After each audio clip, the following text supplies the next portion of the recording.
I'm Ken Spector, and we're here today at the Natural Products Expo in Anaheim, California. And I'm here today with Mary Crowley. And Mary Crowley is the co-founder of an organization called Project Kaisei. Could you tell me a little bit about what Project Kaisei is, Mary? Project Kaisei is an ocean cleanup initiative of Ocean Voyages Institute. Ocean Voyages Institute is a nonprofit based in Sausalito, California, founded 30 years ago with preservation of the maritime arts and sciences, the ocean environment, and island cultures being our purposes.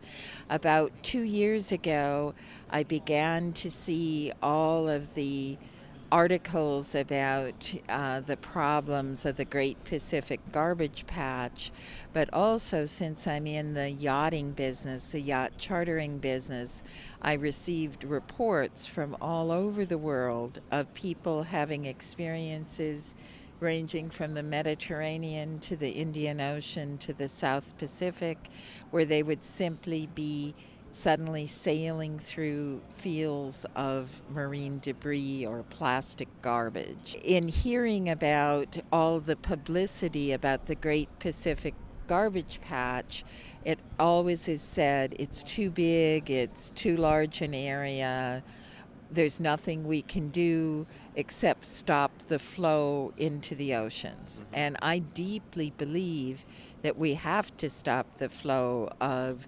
plastic debris and all types of inorganic debris into the oceans. The oceans cover over 70% of our planet. The health of the ocean ecosystem really influences the health of the planet and our own health. Why are we not hearing as much about this as we're hearing about the global warming problem? Well, I think part of it is the out of sight, out of mind, which is something that Project Kaisei and I are trying to change. I mean, we went out there for the month of August last year, and we were happy to get a lot of global publicity, a lot of radio, TV, printed press, and we felt very good that we were helping to get the message out about this problem.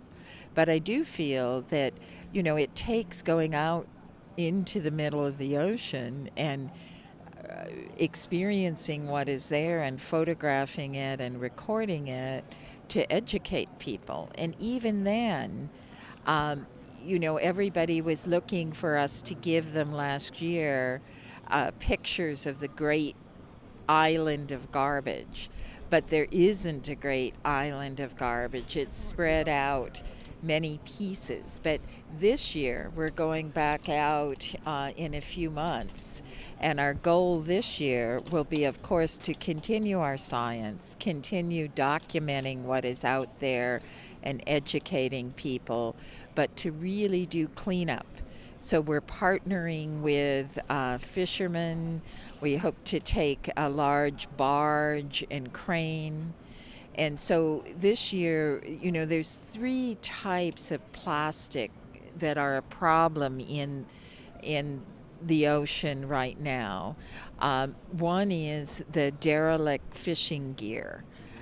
People abandon or lose fishing nets, and one fishing net rolls over and may catch some sea life, may catch some plastic debris, may catch another net. I mean, some of the ghost nets, as they're called, that we saw out there last summer probably had 30 nets combined.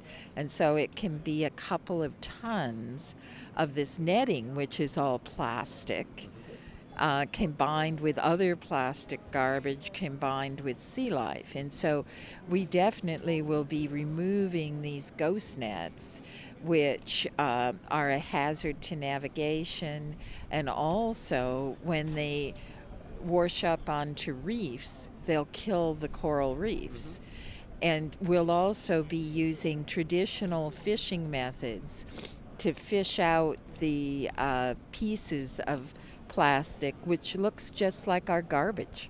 It's everything from laundry detergent containers to oil containers to toothbrushes to crates and chairs and everything you can, children's toys. And so we can fish the plastics. And then we also are working on passive devices that could collect the small micro pieces of plastic. And this is an area we'll be doing more research on over the next couple of years. We don't feel we have the solution for this, but we have some interesting designs that we tried last year. It's a great project for students around the world to try to think how we could passively collect these little plastic particles out of the ocean, because it would make a big difference to the health of the ocean. And then perhaps turning these plastic particles and trash into energy of some sort? Exactly, and bringing back the tons of garbage we intend to take out of the ocean this summer. We're certainly not putting it into landfill. We will probably work with 3 different recyclers on trying to come up with the best methods. And we're very much looking at turning the plastics into fuel. We're looking at turning them into building supplies.